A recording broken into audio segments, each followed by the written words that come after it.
awalnya sih ngambek-ngambek dikit nih orang tua, tapi sudah tiketnya sudah ada, semuanya sudah ada, dia mengizinkan.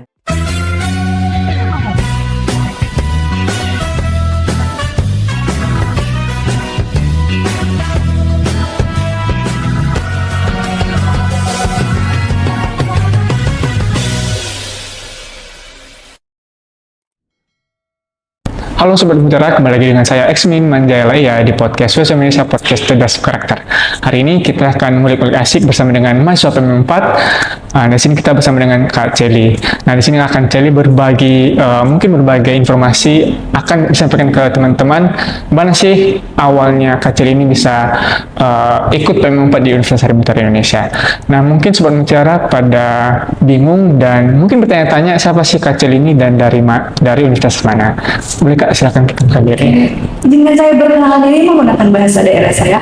Hai, Sobat Sari Mutiara, tepangkeun nami abdi Celi Nurmaliha, asal abdi di Majalengka. Abdi mahasiswa semester 4 kuliah di Universitas Majalengka. Abdi di dieu di Universitas Harimutara Indonesia ngambil jurusan PGSD sami sareng jurusan kampus asal. Oke, Kak Celi dari Universitas Majalengka ya. Nah, tadi kan kakak perkenalkan diri pakai bahasa Sunda ya. Mungkin karena sudah nyampe di Medan ya, kita harus menyesuaikan nih. Oke, pertama nih Kak Cel, gimana sih rasanya nyampe di Medan? Seru banget, apalagi bahasa di sini itu sangat berbeda. Di Sunda itu halus-halus, di sini ternyata nadanya lebih tinggi intonasinya, dan itu membuat saya menjadi culture shock juga ya.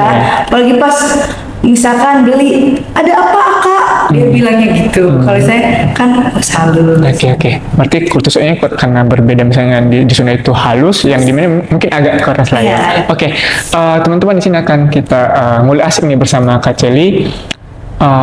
Gimana sih Kak Cel kemarin pas pertama nih daftar PM4 yang mungkin itu kemarin ngajuin diri mau mendaftar atau memang dari prodi Cel kamu harus ikut PM4? Saya mengajukan diri dan ada rekomendasi juga dari teman kelas. Dalam satu circle itu kayak, yuk kita ikut PMM 4 pendaftaran, dan ternyata saya daftarnya itu terakhir H-7. Ada pengumuman juga di laman Kampus Merdeka dan Kepala Suku. Ternyata di H-7 itu untuk universitas di grade A itu tidak bisa dipilih lagi. Makanya saya memilih universitas grade B untuk pilihan pertama, kedua, dan ketiga. Dan ternyata di sini ada jurusan PGSD sama dengan jurusan kampus asli. Berarti kemarin memang milihnya memang yang pertama bukan UAS Indonesia gitu, mungkin ada kampus lain gitu. Ini kan udah mendaftar nih. Itu pas pengumuman sebelum hari apa nih? Pengumumannya itu kapan? Tanggal berapa dan gimana sih rasanya kemarin? Pengumuman itu pokoknya di bulan-bulan Oktober kalau nggak salah, atau Desember. Perasaannya sangat haru, apalagi kan saya dari belum pernah keluar pulau, apalagi naik pesawat tuh. Jadi kayak, wah, keluar nih, naik pesawat, kayak seru juga. Ada senang-senangnya. Ada senangnya. Nah, ini kan sebelum mengikuti program pasti paling ngasih konsultasi ke orang tua, ya nggak sih? Gimana sih kemarin bilangnya sama orang tua? Beli kan kalau merantaunya itu jauh kali gitu ke Pulau Sumatera gitu, dan gimana sih tanggapan orang tua kakak? Awalnya sih kan sebelum pembukaan PMM itu udah ada rencana saya akan mengikuti PMM. Nah, berembuk dengan orang tua, dengan bapak saya dan kakak saya. Awal pilihannya itu saya mau ke Padang, dan dia mengizinkan ke Padang. Akan tetapi karena di H-7 itu tidak bisa ada pilihan ke Padang, yang pilihan pertama sama ketiganya, jadi ke Medan. Nah, setelah pengumuman baru dibilang aku keterima di Medan, dan ternyata orang tua juga lumayan shock. Kok jauh sekali PMM harus Medan. terima dan ya awalnya sih ngambek-ngambek dikit nih orang tua, tapi sudah tiketnya sudah ada, semuanya sudah ada, dia mengizinkan. Ya gimana kalau gimana kalau memang udah di Medan ya udah di Medan gitu kan. Oke, ini kan sudah kalau dibilang sudah ada dukungan dari orang tua, dari kampus juga tentunya.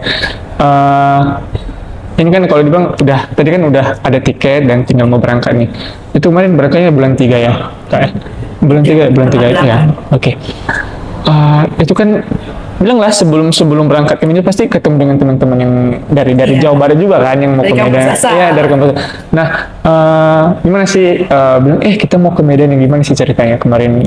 Kemarin itu ada aku sama teman SMA sama teman kuliah itu kayak ada pertemuan, makan-makan nongkrong dulu sebelum pergi.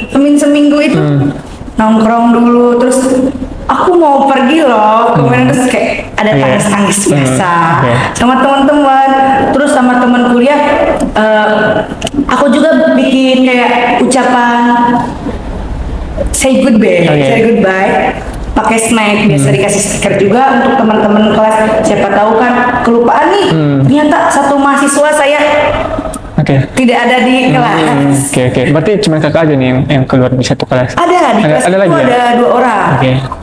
Berarti yang keluar itu 2 orang dalam satu kelas itu. Itu kan ada pamitan nih ke teman-teman yang di situ kan. Nah, gimana sih rasanya? Kalau tadi kan first time naik pesawat nih. Nah, dan kalau dibilang baru nyampe di Medan, kan Medan terkenal panasnya juga sih sebenarnya. Iya, dan sekalinya hujan ya banjir kan gitu. Nah, gimana sih rasanya ketemu dengan teman-teman dari seluruh Nusantara? Seru, apalagi ada yang banyak orang Jawa, terus banyak orang Sulawesi, ada juga yang dari Makassar, dari Jawa Barat juga tentu banyak di sini. Awalnya memakai bahasa daerah masing-masing, iya betul. Itu bahasa apa? Dia ngomong apa? Terus tolong dong pakai bahasa Indonesia, soalnya mau tahu nih yang kamu bicarain sama temen kamu tuh apa. Terus makin lama ternyata ngerti nih bahasa Jawa juga. Berarti kalau bilang kebanyakan dari Pulau Jawa nih yang ke Indonesia. Dan gimana sih cara kalau dibilang ya menyesuaikan dengan mereka lah ya. Mungkin tadi bilang dari bahasa lah bisa menyesuaikan karena hampir tiap hari nih ketemu. Ya mungkin dari sikap mereka sih. Itu kan kebanyakan ada juga nih dari Pulau Sulawesi tadi kakak bilang. Gimana sih cara kakak supaya bisa menyesuaikan dengan mereka gitu. Ini kan misalnya kan dia beda pulau nih sama aku, udahlah jadi situ gitu kan. Atau misalnya dia beda kampus sama aku jadi nggak mau berteman sama dia gitu. Gimana sih caranya supaya bisa lebih dekat dengan mereka gitu. Nongkrong di asrama itu adalah solusi. Ngobrol-ngobrol. Kita juga setiap 2 minggu sekali mengadakan rapat. Jadi makin lengket, makin dekat antar yang berbeda-beda itu. Berarti kalau bilang sering-sering kumpul lah ya. Iya, sering kumpul. Oke. Nah ini kan udah nyampe nih. Kalau bilang di bandara itu udah dijemput sama pihak kita nih dari Universitas. Nah, gimana sih rasanya dijemput dan bagaimana sih kemarin penjemputan di bandara gitu? Penjemputannya sangat luar biasa. Dari awal kita keluar juga sudah dijemput oleh pihak USM dan disediakan mobil juga, transportasi sangat nyaman. Ada dokumentasi. Nah itu kan dari penjemputan. Gimana sih rasanya dari Pulau Jawa ke Medan itu capek nggak sih perjalanan? Perjalanannya yang capek itu saya nih dari Universitas Majalengka itu diantar oleh kampus asal. Capek itu perjalanan yang di mobilnya sekitar 4 jam untuk sampai ke bandara. Dan dari bandara ternyata teman-teman sudah masuk semua ke security check dan saya terakhir. Jadi sendiri nih masuk ke security check sama cek bagasi dan lain-lainnya. Dan perjalanannya itu memakan dari jam 13 sampai sekitar jam 5 di atas pesawat itu. Oke, baru nyampenya di Medan malam. Maghrib sebelum jam 6. Berarti kalau dibilang pengalaman pertama naik bus itu mungkin ada ceritanya yang mungkin pengalaman terbaik nih, karena kan dari rumah itu dari kampus tuh ke itu 4 jam, terus dari jam 1 sampai jam 5 berangkat itu lumayan lama sih menurutku. Oke. Kalau kan udah di Jampu nih dan nyampe di Universitas Harimau Indonesia, dan kemarin tuh nyampe malam, jadi langsung istirahat kan di asrama, dan mungkin besoknya atau Sabtu ya diajak kelilingnya diajak keliling mengetahui lingkungan sebelum Universitas Harimau Mutiara. Nah itu kan kemarin keliling dan ya dari gedung A, gedung B, dan semua kampus di gedung kampus yang di Universitas Harimau Mutiara, gimana sih rasanya melihat Western Indonesia? Ternyata Western Indonesia itu sangat asri. Banyak sekali tumbuhannya. Terus bangunannya itu vintage. Kayak bangunan zaman Belanda sama zaman Jepang. Bagus banget. Kalau buat foto itu pasti estetik. Kalau bisa ini disebut kampus estetik. Oke. Berarti mungkin terkenal itu karena itu ya, karena banyak spot foto dan banyak pohon-pohon karena dibilang kampus asri. Ini kan kemarin masih belum dibagi kelompoknya kan, dan masih berbarengan, yang mana mau yang rame ikut gitu. Nah kemarin pas pembagian kelompok itu gimana sih? Dan bisa di kelompok 3 nih kan, dan dosen M ini Pak Diki, gimana sih pembagian kelompoknya itu kemarin? Awal pembagian kelompok itu sebelum berangkat. Sebelum berangkat. Sebelum berangkat. Itu kita di WhatsApp diberitahukan bahwa pembagian kelompoknya sudah ditentukan juga oleh sistem. Saya kebagian kelompok 3, kita membuat grup kelompok 3, dosen modul setara kelompok 3 itu Pak Diki. Ternyata sangat seru dan Pak Diki itu sangat peduli kepada mahasiswa-mahasiswanya. Setelah itu kan datang nih kita kampus, berarti kan sudah dibagi kelompok masing-masing. Tinggal kita mengetahui di kelompok 3 itu yang namanya misalkan aku sekelompok sama Eki. Nah yang namanya Eki itu yang mana orangnya kan belum tahu ya. Kita masih meraba-raba nih. Ini yang namanya Dini, ini yang namanya Eki, yang namanya Ria. Tapi belum kenal. Ria itu yang mana? Dan awal sudah pembagian kelompok, terus sudah bertemu, ternyata Ria yang ini. Aku sekelompok sama yang suka berkomunikasi nih di WhatsApp. Berarti sebelum nyampe kemarin itu udah ditentuin kelompoknya. Oke. Nah, ini kan kalau dibilang PMM 4 itu pasti yang ditunggu-tunggu modul Nusantara nih. Oke. Nah, mungkin kita sebelum ke modul Nusantara ini kan pertama yang saya lihat pas orang kakaknya pasti kuliah dulu nggak sih? Nah, gimana sih kemarin pas disambut sama teman-teman dari Prodi Biasa? Seru banget. Terus dia disambutnya, kamu anak mahasiswa PMM? Iya. Dari mana? Ternyata Medan itu sangat ramah. Orang-orang Medan itu sangat ramah. Tanya kampus asalnya, terus coba ini di sini duduk. Kamu ngambil mata kuliah apa aja di prodi ini? Terus nanti masuk grup ya. Ternyata sangat luar biasa. Berarti itu kan udah jumpa nih sama teman-teman yang kalau bilang masuklah pastinya belajar dong. Ada nggak sih perbedaan? Kalau bilang belajar di universitas sama di sana di kampus asal? Yang berbeda itu sebenarnya kan kalau di kampus asal pembagian jadwal itu tidak full 1 minggu. Kalau di sini full 1 minggu dari Senin sampai itu full. Kalau di kampus asal seminggu itu kadang kali ada yang 3 kali. Dan ternyata ada kelas pagi dan kelas siang. Di sini ada kelas pagi dan kelas siang. Saya juga masuk ke semester 4 di kelas siang. Kelas siang ya. Berarti kalau di apa di sana full pagi atau? Dari pagi dulu, terus kadang sampai siang. Tidak ada kelas siang, paling jam 9. Jam 9 selesai. Oke. Ini kan kalau dibilang akan dikonversi nilai di sana.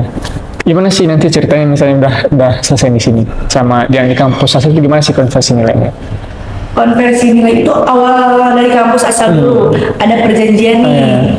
Kita bikin surat perjanjian bahwa yang dikonversi itu mata kuliah apa aja.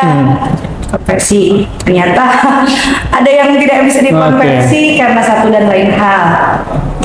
Terus di sini juga langsung disambut oleh prodi masing-masing untuk melakukan KRS. Ternyata dipermudah. Dipermudah. Nah, ini kan tadi kakak bilang bahwa ada mata kuliah yang nggak bisa dikonversi nih. Nah, mata kuliah yang nggak bisa dikonversi, apakah akan diambil lagi di kampus asal atau gimana?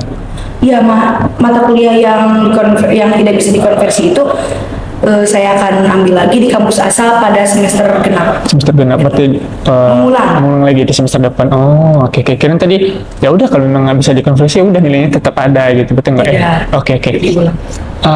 Mungkin itu seputar perkuliahan karena kan kakak baru-baru ini kan bulan 3 baru nyampe dan sekarang sebulan dah. 1 bulan setengah. 1 bulan setengah udah sini. Nah, kalau kan modul Nusantara, modul yang memang tunggu-tunggu masa PMM 4. Kemarin modulnya di mana aja sih kira-kira? Awal sebelum pas puasa itu modulnya masih sekitar Universitas Sains Indonesia, yaitu tentang teori.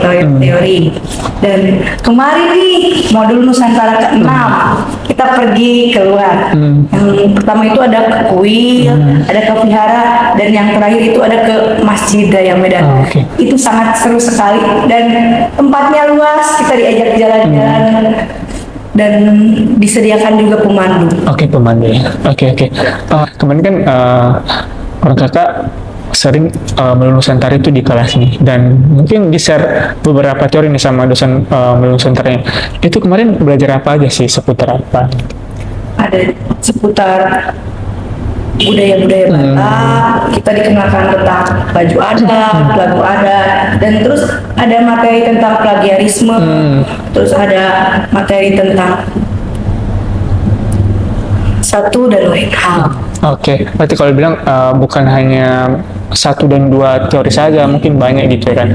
Dan tadi kakak jelasin, ini kemarin pertama kali MN di luar nih, selain di kampus itu ada ke Masjid Raya Medan, ke kuil, terus kan ke vihara gitu. Di sana, kalau bilang kan tadi kakak bilang ada pemandu nih.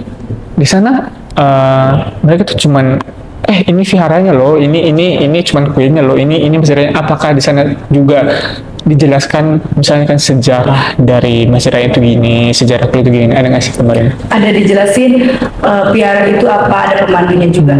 Dari sejarahnya dibangun vihara tahun berapa, vihara ini didirikan juga dari asalnya dari mana, terus ada juga kuil, di kuil diajarkan ada beberapa Buddha-Buddhanya, ada Buddha 1, 2, 3. Terus di masjid juga dikenalkan tentang sejarah Masjid Raya Medan.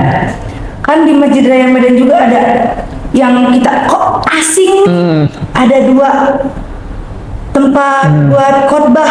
Kita fungsinya untuk agar terdengar yang sab ke sekian di belakang. Oke, berarti kalau dibilang ya mungkin sejarah terbentuknya dari misalnya tadi Masjid Raya, dari kuilnya gitu kan. Oke.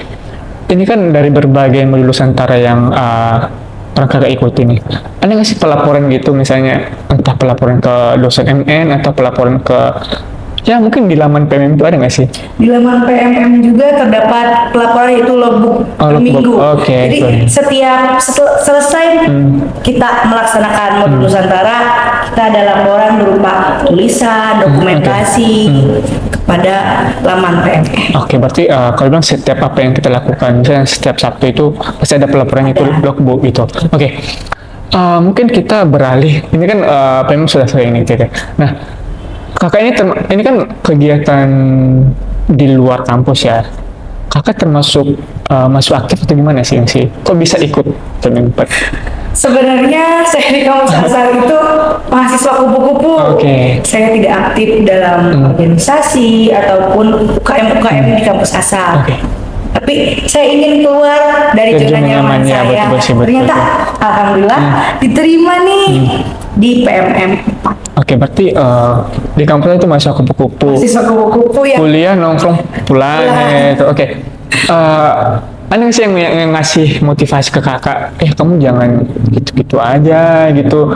Entah nih beberapa atau memang pas kemarin sebelum SMA atau SMP nih kemarin?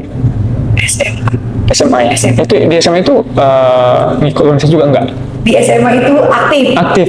Oke. Alasannya nggak aktif lagi di kampus itu apa sih kira-kira? Masih belum ada ketertarikan di Oke. diri, terus masih mengenal juga enaknya di UKM mana nih, enaknya masuk organisasi HIMA atau SEMA atau juga BEM. Masih meraba-raba karena kan masih semester 1, 2, 3 waktu kemarin-kemarin. Ternyata semester 4 pas ada pembukaan, sayanya sudah di Medan. Oke, berarti ini ikut program perputaran sebenarnya. Dan selain PMM, ada nggak sih tawaran kemarin mungkin dari Prodi ini dan mungkin ajakan dari teman-teman entah kampus mengajar, kan itu banyak ini program dari pemerintah nih. Ada nggak sih kemarin ajakan? Ada tawaran dari Kaprodi itu Kamjar, karena kan saya jurusan PGSD. Oh iya sih. betul, Lebih betul. lebih memungkinkan untuk Kamjar karena agar mengetahui langsung di lapangan. Oke. Berarti kalau dibilang kamu semuanya lebih cocok nih ke Iya, PSD. cocok untuk jurusan kependidikan. Oke. Ini dia sama kan. Dan kenapa sih kemarin ngambil PGSD? Ini mungkin agak tertarik nih. Kenapa sih ngambil PGSD gitu kemarin? Yang dari SMA Iya, apa ke kuliah di PGSD. Iya. Karena cita-cita dari awal juga saya ingin menjadi guru. Oke. Jadi guru ya. Jadi guru. Kayak ngambil PGSD. Makanya ngambil jurusan PGSD dan ternyata di keluarga juga semuanya hampir jadi guru. Jadi guru ya. Makanya ada ketertarikan. Ada gitu. ketertarikan, Oke. motivasi dari keluarga juga. Ada nggak sih kesulitan mengambil PGSD? Sangat sulit. Saya sendiri harus di jurusan PGSD itu bukan hanya satu mata pelajaran yang dipelajari. Oke. Di jurusan kimia kan pasti kimia. Kimia aja. Kalau di jurusan PGSD itu IPA, IPS, matematika, kimia, fisika itu Semua dipelajari. semuanya harus dipelajari. Sama kalau dibilang pas kita sekolah tuh ya semua dipelajari gitu, beda pas kita kuliah udah kalau misalnya hukum aja ada. Jurusan ternyata PGSD itu lebih susah. lebih susah. Sama kayak kalau dibilang ya kuliah ya sama kayak pas sekolah gitu, karena kan ya ini ke PGSD gitu. Oke, mungkin Kak Celi sampai sini aja kita ngulik-ngulik asik, dan mungkin Sobat Mucar juga pada ya mungkin agak tertarik dengan cerita kakak yang kakak sampaikan ke teman-teman yang sedang menonton, dan mungkin ada kesan pesan nih ke teman-teman yang ya lagi ikut nih di PMM 42 Indonesia nih. Nikmati saja dulu, siapa tahu besok kita nggak ketemu. Iya, betul sih, betul. Karena Untuk kan yang kayak mau pulang, mau apa, udah nikmatin aja dulu. Tahun depan kan kita nggak ketemu lagi nih Oke. di Medan. tapi ada nggak sih yang baru nyampe tuh sakit sih? Ada? Yang baru ada di teman asrama aku baru nyampe ke Medan kan perjalanannya sangat lumayan melelahkan, sakit. Oke. Baik, Kak Celi, terima kasih telah datang di podcast kita, podcast Universitas Muda Indonesia. Dan mungkin Sobat Mutiara, terima kasih juga sudah menonton. Saya Eksmin Manjaya pamit. Sampai jumpa di podcast Sosial Indonesia Podcast Cerdas Karakter. Sampai jumpa.